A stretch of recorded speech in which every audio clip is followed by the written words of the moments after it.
The snow fell in heavy sheets across the Rockies, turning the jagged peaks into white silhouettes under a sky the color of aluminum. The lodge at Dead Elk Summit stood like a lonely outpost, its lights flickering through the storm like a lighthouse for the frostbitten. Inside, the fireplace crackled, boots thudded against wood floors, and goggles were peeled from wind-burned faces. It was the kind of cold that made coffee steam feel like a miracle. Adam Whitlow tightened the buckles on his snowboard boots, his gloves stiff from a morning run. His knuckles were red, the tip of his nose raw, but his eyes were alive. "You heading back out?" the lift operator asked, eyeing the swirling snow outside the lodge's fogged-up windows. "Yeah," Adam said, tugging his goggles down. "Gotta hit the back bowl before it ices over. Storm's picking up." "You sure?" Adam grinned. "That's when it's best." He pushed through the door, stepping into the white blur. The wind slapped him immediately, but he barely flinched. He strapped into his board and glided down the ridge, vanishing into the storm. Far above, unseen by the skiers and snowboarders carving the slopes below, a research cruiser from the Iltari Dominion hovered in low orbit. The sleek vessel resembled a flattened diamond, its hull shimmering with adaptive camouflage. Inside, the atmospheric observation deck buzzed with activity. "Temperature, -23°C, announced Flarn, a lanky green-skinned student with 3 elongated eyes spaced evenly across his forehead. "Oxygen density within tolerable limits. But this is not survivable for a species with exposed dermis and inefficient thermal regulation." The instructor, a squat elder named Irvak, adjusted the holographic feed. "Yet they persist. These humans occupy this region voluntarily." Flarn folded his arms. "I don't believe it." "The data must be skewed. No rational organism." "Flarn," Irvak interrupted. "You are here to study, not to dismiss. We will descend." The landing shuttle groaned as it descended into the storm, cloaked in a veil of snow and gravity. It settled in a clearing just past the tree line, its form camouflaged into the ice-laden pines. 5 students disembarked, bundled in adaptive suits that shimmered between shades of blue and gray. Flarn was the last to step out, his long limbs shivering, despite the thermal field his suit generated. "Your suits are calibrated," Irvak said. "Remain cloaked. Observe, no interaction unless necessary." The group trudged through the snow, unnaturally quiet, their feet barely leaving impressions in the powder. From a ridge, they looked down on the ski resort's backside, where the advanced trails wound like white veins through the forest. "There," one student hissed, pointing through the snowstorm. A figure dropped from a cornice and carved down the slope at a steep angle. The snowboarder's body moved with fluidity, knees flexing, shoulders leaning into each curve. Snow exploded in his wake. Flarn squinted. Is that one of them?" Irvak nodded. "Yes, Adam Whitlow, age 32, human. No armor, no thermal shielding." Flarn's voice wavered. "He's exposed, goggles and layered garments," another student muttered. "How is he still mobile?" Adam hit a natural jump and launched into the air, twisting mid-flight before landing cleanly and speeding off down the slope. The students stared in disbelief. "He's not just surviving," said one. "He's enjoying it." Flarn's mouth twitched. This must be a performance, a rare exception." But as they followed Adam's descent through the trees, they saw him slow near a cluster of rocks. He unclipped from his board and knelt by a fallen skier. The figure was barely visible under the snow, groaning weakly. "Hey," Adam shouted, voice rough with cold. "You all right?" The skier moaned something unintelligible. "Don't move," Adam said, brushing snow from the person's face. His own fingers were shaking. He reached into his coat for a flare and fired it into the air. Red light painted the falling snow as he pulled off his gloves to check the skier's pulse. "He is endangering himself," Flarn muttered. "Removing his thermal layers in this climate? He's trying to help," Irvak said. Within minutes, ski patrol arrived, pulled the injured skier onto a sled and thanked Adam before racing off toward the lodge. Adam stood there briefly, then sat down in the snow, breathing heavily. Flarn watched closely. He's slowing. Hypothermia? No, Irvak said. He's resting. But Adam's rest turned to a shiver. His body leaned forward, elbow braced on his knee. He looked pale. Something's wrong, said Flarn. Adam stood unsteadily, then began the slow trek back up the hill toward a tree line. He didn't realize he was being watched. Halfway up, he tripped and fell forward, face first into the snow. He didn't move right away. Permission to engage, Flarn said. Irvak hesitated. Minimal interference, he's going to die. Irvak gave a nod. Flarn broke cloaking and bounded down the hill, his tall frame moving awkwardly through the snow. He reached Adam, rolled him over, and saw the man's lips were bluish. Can you hear me? Adam blinked, confused. Who the hell are you? Help. I am help, Flarn said, activating a thermal blanket from his suit. He wrapped it around Adam's shoulders and began scanning with a narrow diagnostic beam. You are hypothermic, mild to moderate, you need heat. You're not ski patrol, Adam mumbled. Flarn pulled out a signal beacon and activated it. No, I am a student, field biology, ski patrol's gonna freak if they see you. I am cloaked to them. Adam coughed, then chuckled, which quickly turned into a grimace. Shouldn't have gone for that last run. Flarn looked at him. Why did you? You are aware of the risks. Of course I was, but you don't stop doing something you love just because it's cold. That is illogical. Adam's breath came in shallow puffs. Maybe, but it's human. A moment later, the shuttle arrived in stealth, hovering just above the snow. 2 other students helped lift Adam into the bay. Flarn followed, still clutching the thermal blanket. Inside, the ship was warm and sterile. A medical unit scanned Adam's vitals as he lay on a padded bench. No frostbite, Flarn reported, but his core temperature dropped to 35 Celsius. He'll recover with heat and rest. Irvak stepped in. You made the right call. Flarn didn't answer. He looked at Adam's face, now flushed with returning warmth. Adam opened one eye. Did I just get abducted by aliens, or am I in a really weird ski patrol cabin? You are safe, Flarn said. Cool. Adam paused, but I left my board up there. We can retrieve it, Flarn said. Adam grinned weakly. Thanks. That board cost more than my truck. Over the next few hours, Adam remained in the medbay, sipping warm fluids and answering questions when he was lucid. Flarn sat nearby, tablet in hand, recording observations. You're not like the others, Adam said at one point. In what way? You're curious. The rest of you seem scared of the cold, like you thought no one could survive it. We did believe that, Flarn admitted. Until we saw you. Well, Adam said, next time bring better gloves. Flarn tilted his head. Noted. By evening, Adam was strong enough to sit up. The shuttle had returned him to a remote ridge just above the lodge. Flarn walked with him to the tree line, the snow falling gently now. Why do you do it? Flarn asked. Why risk your life for a slide down a hill? Adam looked out over the mountain. The lights of the resort flickered below and the snow made everything look clean, quiet. Because when I'm up here, he said, I feel alive. Everything else fades away. The bills, the noise, the nonsense. Up here, it's just me and gravity. Flarn looked down the slope, then back at Adam. You are not what I expected. That makes 2 of us. They stood in silence as the wind picked up again. Adam pulled his jacket tighter, then turned toward the lodge. Hey, he said. Thanks for not letting me freeze to death. Flarn nodded. Thank you for showing me something I did not believe was possible. Adam gave him a look. You ever try snowboarding? Flarn hesitated. No, you should. Might change your perspective.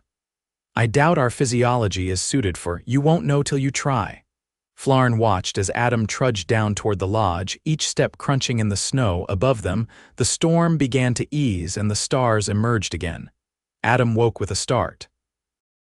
The unfamiliar ceiling above him looked like brushed metal, too smooth, too seamless. He blinked.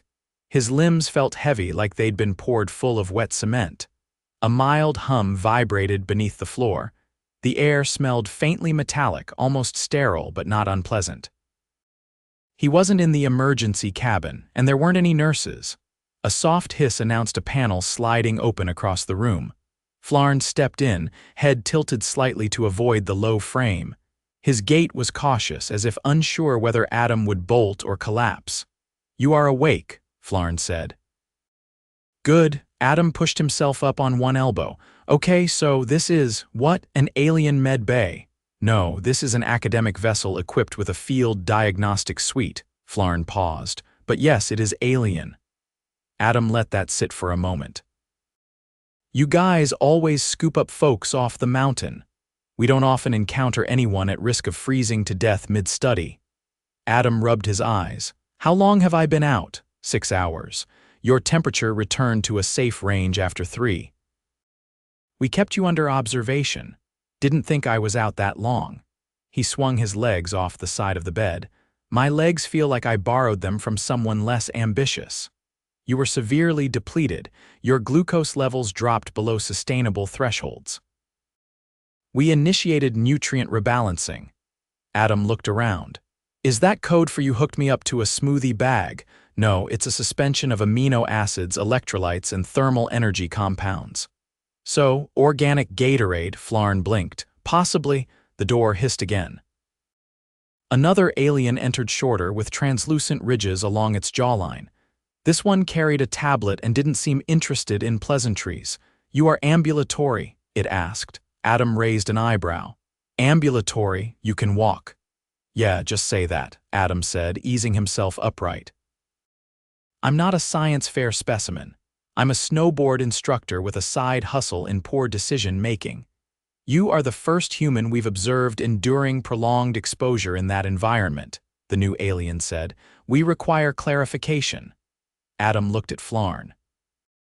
"Is this one your boss or your lab partner?" "This is Vintic, their lead on physical resilience metrics." "Right," Adam muttered. "So are you taking notes on my blood pressure or just waiting for me to do a backflip?" "We logged your vitals during the event," Vintic said. "Your cardiovascular system showed signs of strain but not failure. You lacked any external heating mechanism. This contradicts our models." "Yeah, well, your models probably didn't account for what we call being stubborn to the point of stupidity." Flarn stepped between them. "We were unprepared for the degree of voluntary exposure. We assumed such conditions would only be encountered in emergencies." Adam paced slowly to the window, if it could be called that. It looked out onto a wide stretch of forest and rock dusted in white, the view at a dizzying height. "You ever tried pushing yourself past what you thought you could handle, just to see if you'd break?" Vintic didn't answer. Adam turned halfway. "That's what a lot of us do. We chase the edge." "We don't understand the utility," Vintic said. "Risk requires justification. Sometimes the justification is just proving you're tougher than whatever's trying to stop you." Flarn adjusted a setting on his tablet. "You were not the only human on the mountain. Others remained indoors once the blizzard intensified." "Why did you return to the slope?" Adam gave a crooked grin. "Because I'd never ridden that part of the bowl during a storm. Visibility drops, terrain changes. It's like trying to read Braille with your boots. That is not a safe method of exploration." "Nope," Adam said. "But it's honest." Vintic looked unimpressed. "What if no one had found you?" "Then I'd probably be a cautionary tale in a local news article," Adam said. "Not the first time someone's underestimated a mountain." Flarn glanced at Vintic. "He also assisted an injured person despite his own declining condition." "That was instinct," Adam said. "You don't leave people out there, even at the cost of your own survival." Adam didn't answer right away. He looked back out the window. "If you're asking why I didn't calculate the odds, maybe it's because some things aren't about odds." Vintic tapped something onto the screen. "You've recovered sufficiently. We'll return you to your location." "Great," Adam said, "but you still owe me a board retrieval." Flarn tilted his head.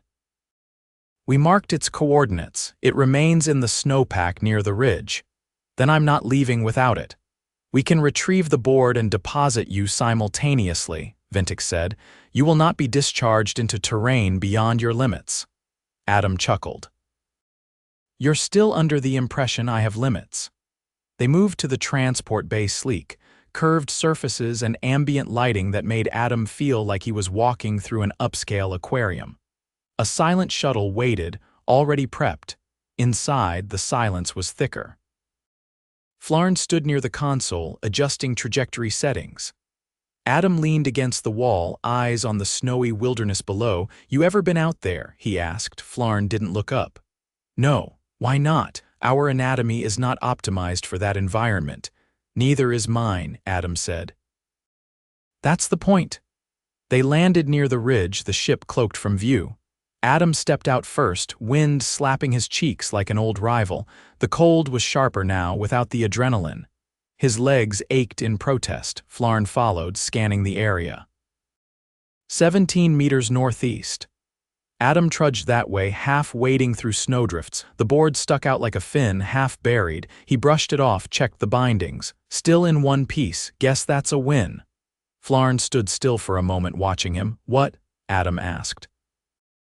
"You risked your life for this object." "I risked it for the experience," Adam corrected. "The board's just part of the deal." Flarn stepped closer. "Would you teach me?" Adam blinked. "What's snowboarding if I were to simulate appropriate musculature and balance algorithms?" "You're asking me to give a snowboarding lesson to a three-eyed alien who's never touched snow?" "Yes." Adam's grin returned. "You're serious?" "Yes," he nodded at the slope. "All right. I'll meet you halfway, but you're gonna fall a lot." Flarn looked down the hill, then back up. "Falling is acceptable, it's mandatory." A pause. "Very well." Adam unslung the board and started back toward the ship. "Next time, bring gloves. Real ones." "I will requisition appropriate gear." "Good, and bring a helmet. You've got a lot of forehead to protect." Flarn blinked slowly, unsure if that was praise or insult. By the time they reached the ship, snow had begun to fall again, lighter now, but steady. Inside, Vintic waited near the hatch, arms folded. "You retrieved the equipment?" "Better than that," Adam said, stepping past him. "Flarn's signing up for a lesson." Vintic turned to Flarn. "You are engaging physically?" "Yes." "Why?" Flarn looked at Adam, then back at Vintic. "Because I want to understand." Vintic didn't respond immediately. "Return him to the lodge." As the ship lifted, Adam leaned against the wall again, board tucked under one arm. Flarn stood beside him, unusually quiet. "You nervous?" Adam asked. "I am unfamiliar with physical learning curves." "Well," Adam said, "the snow doesn't care. That's the beauty of it." They watched the mountain shrinking below them in silence, the ridge now just a white scar on the forested curve of the world. Neither of them said it, but both felt it. Something had shifted, not just in temperature or altitude, but in what they thought was possible. The loading ramp hissed open just before dawn, letting in a gust of frigid air that rolled across the bay like a ghost. Adam winced but stepped forward anyway, board under one arm, jacket zipped to the chin. The mountain below was still cloaked in pre-sunlight blue, its slopes untouched since the storm. "Don't expect me to carry you if you trip over your own feet," he muttered, glancing back. Flarn adjusted the pale gray bindings on the board Adam had assembled for him, cobbled together from a kid's rental deck. Spare boots and duct tape. The bindings had been widened with a heat gun to accommodate Flarn's elongated feet, but they still looked like they were clinging for dear life. "I have reviewed 36 instructional videos," Flarn said, wobbling slightly as he slid his second foot into place. "Statistically, I should achieve basic stability within the first 10 attempts." "Statistically," Adam said, tightening his own bindings. "You'll eat snow before your second turn." "I have no intention of consuming snow." "That's not how idioms work." Flarn nodded seriously, then promptly fell over sideways. Adam laughed, but not unkindly. "All right, we start easy, just a straight shot down the bunny slope. No turning, no tricks. You keep your weight centered and knees soft." Flarn wobbled upright again. "Why do the knees require a soft state?" "Because stiff legs mean faceplants. Trust me, I've got a photo album full of bad decisions." The wind picked up and carried with it the sharp scent of pine and ozone. Adam led the way down the gentle incline, carving smoothly, checking over his shoulder. Flarn followed or attempted to. His descent was more of a controlled collapse, his upper body flailing in slow motion as gravity introduced itself with authority. He made it 15 feet before tumbling into the snow. "You okay?" Flarn was face down, limbs splayed like a dropped action figure. "I preserved cranial orientation." "No damage." "Yeah, well, dignity doesn't count as a vital organ." After 3 more attempts, Flarn managed a full 30-second glide before crashing into a drift. Adam clapped once. "That's it. You stayed up longer than most tourists from Florida." Flarn sat up, snow in his facial creases. "I am beginning to understand the appeal. The sensation of momentary suspension is oddly satisfying. Welcome to gravity's playground." They repeated the run over and over until the sun finally crested over the peaks. The light hit the slope with a golden edge, casting long shadows between the evergreens. By mid-morning, Flarn was no longer falling every 5 seconds.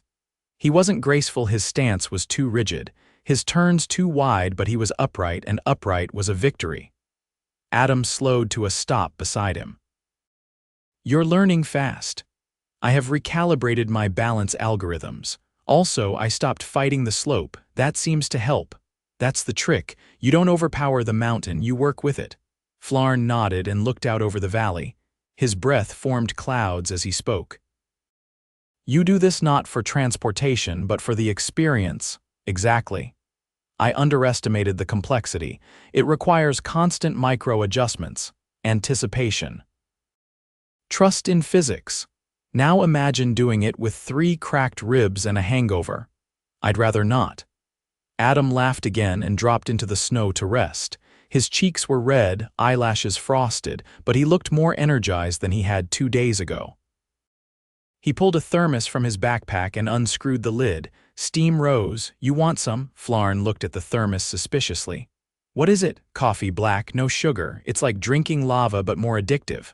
"I will decline." "Your loss." He took a long sip, then looked up at the sky. "So when you guys set out to study humans, I'm guessing snowboarding wasn't on the syllabus." "No. We focused on metabolic endurance, thermal thresholds, cardiovascular output. Recreational risk-taking was considered irrelevant." "Well, turns out that's half of what makes us tick." Flarn sat beside him, careful to avoid bending his knees too far. "Many of my peers still believe you are an anomaly. I've been called worse. There's a growing debate on whether humans' adaptability is intentional or incidental. Some believe your species evolved recklessly. Others think the chaos is calculated." Adam capped the thermos and stretched his legs. "You ever watch a toddler try to walk? It's a disaster. They fall, cry, run into walls, but if you give them enough time, they figure it out. We're just grown-up versions of that. Stubborn toddlers with bills and snowboards." Adam chuckled. "Exactly." They sat there in silence for a moment, the kind that only exists when the wind dies down and the world forgets to move. Eventually, Flarn stood.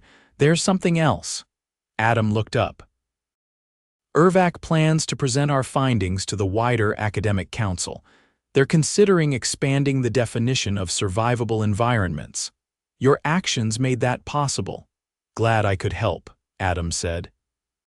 "But if they're rewriting textbooks, tell him to include a chapter on hot toddies and wool socks. There's also been a recommendation to increase observational contact on location studies." Adam raised an eyebrow. "You mean more aliens coming down to hang out, not hang out, study?" "But yes, that'll go over well. You planning to blend in behind a ski mask?" "I've already developed a list of disguises." Adam burst out laughing. "You're gonna need to work on your swagger." Flarn looked puzzled. "My what?" "Never mind. You'll learn." They completed 2 more runs before returning to the ship. Adam insisted on carrying his board himself, despite Flarn's offer to assist. The gesture mattered more than the weight. Inside the bay, Vintik stood waiting, arms folded, expression unreadable.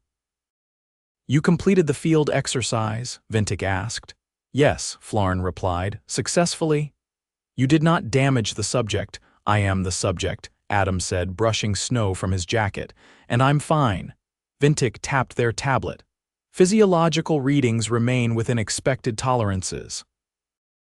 However, your hydration is below optimal." "I'll drink some water," Adam said. "No need to hover." Vintic turned to Flarn. "You did not fall below minimum safety protocols." "No." "Then the report will reflect a successful cross-environmental trial. You may submit your independent analysis by end of cycle." Vintic left without further comment. Adam watched them go.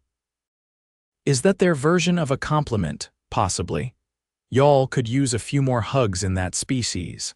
I believe we evolved without them. That explains a lot."